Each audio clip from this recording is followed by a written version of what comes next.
tal? ¿Cómo están? Una vez más en Vivencias Victoriosas para JCG Discapacidad Nacional, y hoy tengo el gusto de conversar con una mujer muy comprometida en la defensa de los derechos de las personas con discapacidad.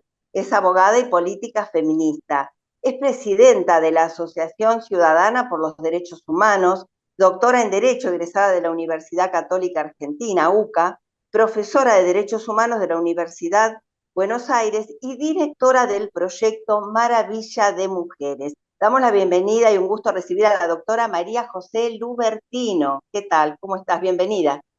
Bueno, muchas gracias.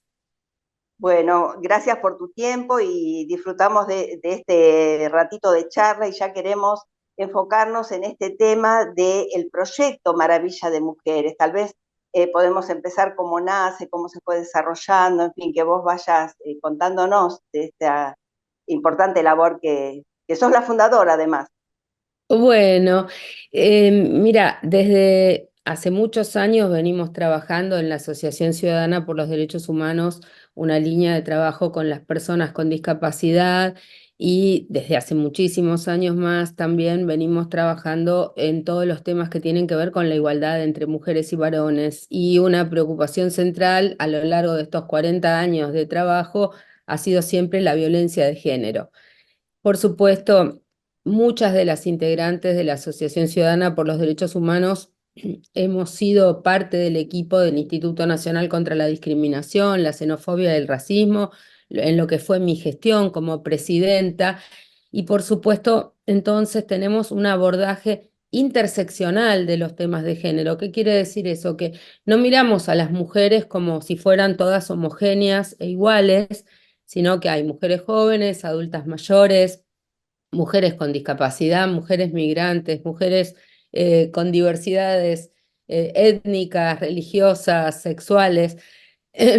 Por eso cuando el Fondo Fiduciario de Naciones Unidas para acabar con la violencia contra las mujeres convocó a un concurso de proyectos a nivel global, se presentaron cientos de miles de proyectos de todo el mundo y nuestro proyecto Maravilla de Mujeres contra la Violencia fue uno de los proyectos seleccionados porque tenía este abordaje y esta perspectiva interseccional de empoderamiento de los propios colectivos que han sido vulnerabilizados en sus derechos para ser los protagonistas del cambio. En ese sentido, el proyecto Maravilla de Mujeres contra la Violencia mira la particular situación de vulnerabilidad y doble o triple o cuádruple discriminación y violencia que sufren las mujeres migrantes, las trans, no binarias y las mujeres con discapacidad. Por eso, una de las líneas principales del proyecto Maravilla de Mujeres contra la Violencia es la de las mujeres con discapacidad. Y la otra particularidad de nuestro proyecto es que el proyecto es llevado a cabo protagonizado por las propias mujeres de cada colectivo. Entonces, no es alguien que les viene a decir lo que tienen que hacer, sino que son las propias mujeres con discapacidad formadas, abogadas, con trayectoria militante en género y en discapacidad, las que son las capacitadoras, las facilitadoras, las que van a hacer la incidencia. Entonces, estamos por un lado trabajando con APA, que es la Asociación contra la Poliomielitis, Polio y Pospolio de la Argentina. Estamos trabajando con la Secretaría de Género de la CTA, que trabaja los temas de género, pero también con la Secretaría de Discapacidad de la CTA, que trata los temas de discapacidad. Y por supuesto hemos convocado a docentes y especialistas que son mujeres feministas, militantes, activistas con discapacidad, para elaborar los contenidos del programa, para hacer las capacitaciones. Y después se hicieron investigaciones, relevamiento de datos de mujeres de estos tres colectivos. Se intercambian también las experiencias a partir de estos tres colectivos vulnerabilizados sobre las situaciones por las que están pasando. Y además, anualmente participamos en los encuentros plurinacionales de mujeres y disidencias. Ahí tenemos un taller donde se ven los tres colectivos amalgamados en sus demandas, en sus requerimientos y también en los cambios que necesitan. Y estamos trabajando también con la Red de Mujeres para la Justicia y con ellas abordamos todo un componente que tiene que ver con el acceso a la justicia para las mujeres víctimas de violencia con discapacidad, migrantes y trans, porque fundamentalmente la idea ahí es capacitar a funcionarios, funcionarias del Poder Judicial, de los distintos ministerios, de los municipios, las personas que atienden en las ONGs, a personas con, digamos, situaciones de violencia, para que entiendan las particularidades que tienen que tener en cuenta cuando reciben a mujeres con discapacidad, víctimas de violencia en este caso, y sobre todo estamos tratando de elaborar al final del proyecto un protocolo de atención a las víctimas de violencia cuando son mujeres con discapacidad o mujeres migrantes o mujeres trans y no binarias. Eso es un poco en síntesis el proyecto. Y sumamente interesante y necesario, partiendo de los diversos contextos, de las diversas situaciones que atraviesan estos colectivos, como bien mencionaba. Y me imagino que el punto de partida también, aparte de abocarse a esta capacitación hacia las, digamos, instituciones o secretarías o lugares, digamos, de institucionales, también está la capacitación o los talleres para las propias víctimas, porque me imagino que cuán difícil es a una persona con discapacidad, a lo mejor discapacidad motor, poder acceder. Tengo entendido que ustedes dejan el material grabado, que dejan todos esos contenidos que trabajan para que esté más accesible a estos colectivos. ¿Cómo es la realidad cuando ustedes se trasladan? Tengo entendido también que van en todo el país, así que ahí te cedo la palabra, que vos nos comentes. No, bueno, por un lado, fue muy importante la investigación porque me parece que pone de manifiesto una realidad que a veces no se conoce de manera con datos desagregados.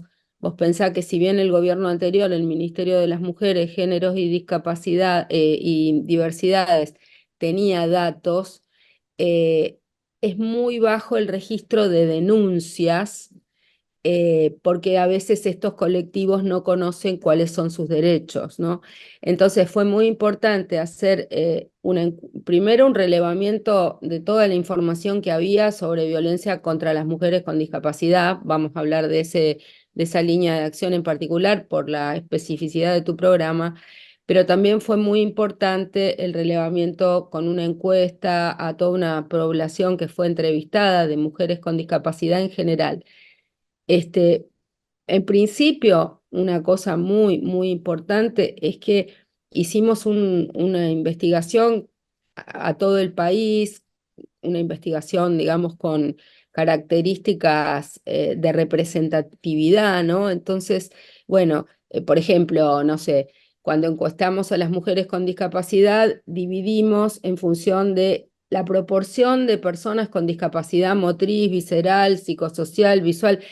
Eso lo reprodujimos en el relevamiento que hicimos para que la encuesta fuera representativa, lo mismo los cortes de edad, o sea, fue una encuesta hecha con mucha profundidad y lo que encontramos es que de estos colectivos, en principio, las mujeres con discapacidad en un 81% de los casos han sufrido o han pasado por situaciones de violencia. O sea, el 81% de mujeres con discapacidad han pasado por alguna situación de violencia de algún tipo. Eso es un indicador muy fuerte. En la mayoría de los ámbitos que se ejerce la violencia para las mujeres con discapacidad es en los espacios públicos, en la calle, en la plaza, en el parque o en el hogar. Esos son los porcentajes más altos. 39,5%, casi 40% de las mujeres sufrieron de violencia en la calle y 34% sufrieron en el hogar. Son porcentajes altos comparado con lo que sabemos cuando miramos los números globales, se dice una de cada 4 mujeres sufrió violencia. Bueno, acá tenemos 8 de cada 10 mujeres con discapacidad han sufrido violencia, ¿no? Eso Después, Otra cosa, Perdón, no, que sí, digo que, qué alto es ese índice, es es altísimo. muy alto en índice y la otra cosa que hay que decir es que la mayoría no hicieron la denuncia.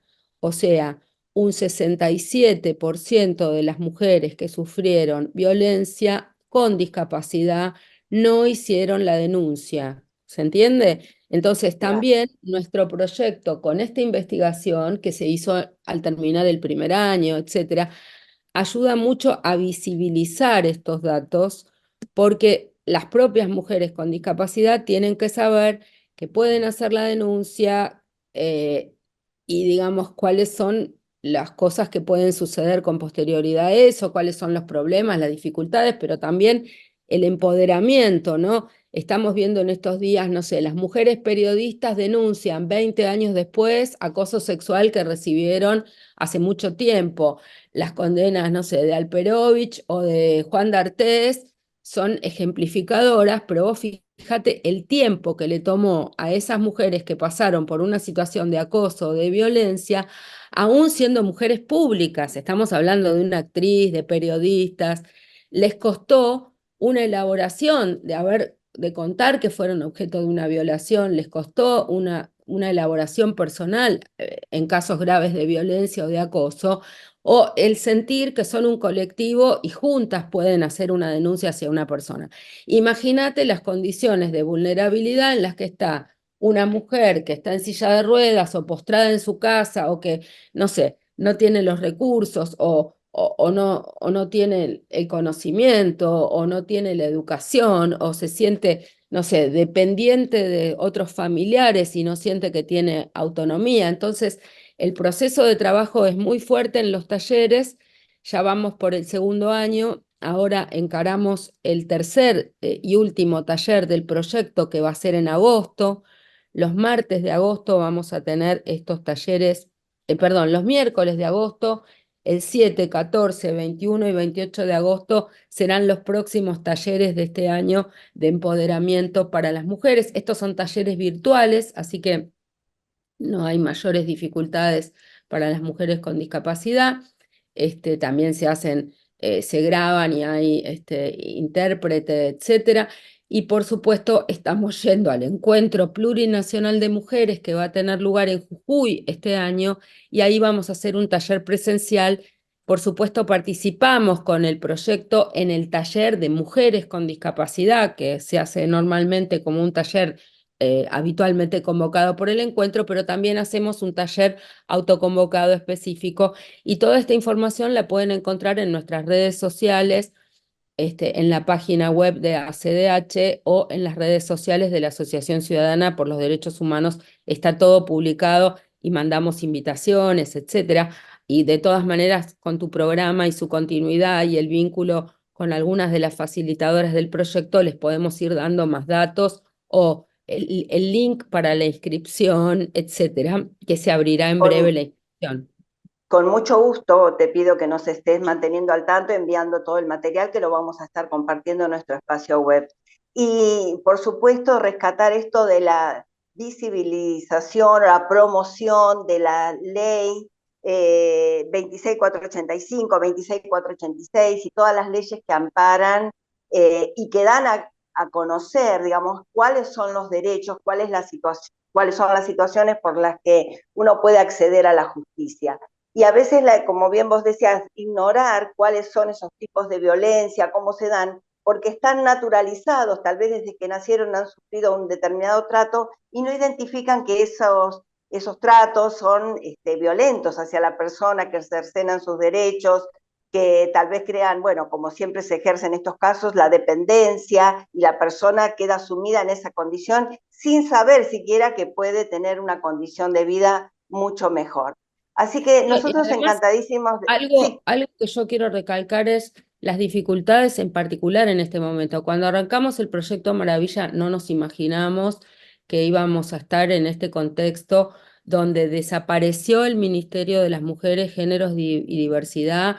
No podemos dejar de mencionar esto porque incluso había quedado al principio un espacio residual de atención de violencia de género y acaban de liquidar y de echar a 85 por ciento de las personas que integraban el ministerio. Sobre todo esto ha repercutido en la línea 144, que es la línea de violencia de género. Además, sacaron las intérpretes especializadas, o sea que las mujeres sordas quedan desguarnecidas del servicio que se les brindaba para la atención en la línea 144. Eso es muy grave. El personal de la línea 144 que asiste y recibe las denuncias de todo el país ha quedado disminuido a su capacidad en un 20-15%. Entonces, eso es un tema que nos preocupa y nos ocupa. De hecho, en estas semanas varias organizaciones de mujeres han presentado una acción de amparo pidiendo y reclamando para que se especifique qué es lo que van a ocurrir con las políticas de género. Vos pensá que estas políticas de prevención de violencia contra las mujeres son compromisos internacionales en materia de derechos humanos asumidos desde hace muchos años, que por más de que haya habido gobiernos de derecha o de izquierda o más amigables al género o menos amigables, nunca se animaron a tocar las políticas de prevención de violencia y de atención de violencia contra las mujeres en un país en el cual hay un femicidio diario o cada menos de 24 horas, y donde sobre todo estos grupos, las mujeres más pobres, las mujeres con discapacidad, las mujeres trans, las indígenas, las migrantes, están en situaciones de mayor vulnerabilidad, ¿verdad? Entonces, realmente queremos hacer un llamado y fortalecer a estos colectivos también para que se presenten, para que reclamen por sus derechos. Sin duda, la verdad que lo que estamos viviendo es lamentable, es muy triste, porque no solo es un retroceso, sino bien, como vos decís, se está destruyendo todo lo que se había trabajado y construido por años. Nosotros, la verdad que un gusto tenerte en este breve espacio, pero queremos comprometernos para una próxima charla, un próximo encuentro donde podamos seguir desarrollando y también eh, saber cómo siguen, ¿no? Si hay verdaderamente atención a estos reclamos que se están haciendo y se van a seguir presentando, y cómo va a quedar definitivamente toda estos colectivos, porque quedan, como bien vos decías, a la intemperie, no tienen ningún lugar donde poder recurrir para ampararse, o sea, directamente a la justicia, pero hay que ver sin estos resortes institucionales que mediaban, eh, cómo pueden resolver estas situaciones. No, hay cosas que son Sí, muy importantes. Por ejemplo, las mujeres tenían la posibilidad de acceder a un plan acompañar para poderse ir del hogar donde eran víctimas de violencia. Eso se ha suspendido, no se están entregando los planes y de hecho ya había una deuda con las mujeres con discapacidad porque el acompañar era incompatible con la pensión por discapacidad, y nosotras habíamos estado discutiendo en la Cámara de Diputados y en el Senado para que, al hacer el proyecto del plan Acompañar ley, tuvieran la particular consideración de que fuera compatible la asistencia por discapacidad con la asistencia para poder salir del hogar violento. Así que eso sigue siendo un reclamo muy fuerte y bueno, esperemos que el Congreso de la Nación pueda sancionar un proyecto de protección a las víctimas de violencia que contemple en particular la compatibilidad para las mujeres con discapacidad de su asignación por discapacidad o de su pensión con discapacidad con el recibir en la urgencia de ser víctimas de violencia el acompañamiento que les hace falta para poder salir del hogar. sin duda, sumamente importante y ojalá que así sea. Bueno, no quiero despedirme sin antes enviarte un cordial saludo de nuestro productor y director, el señor Juan Carlos Gallarín, y de todos quienes hacemos y colaboramos, aunque sea con nuestro granito de arena, en JCG Discapacidad Nacional. Así que te agradezco muchísimo, te mando un beso enorme y será hasta la próxima. Queda pendiente otra charla entonces. Gracias, muchas gracias. Gracias a vos. Chao, Hasta chao. pronto. Hasta pronto.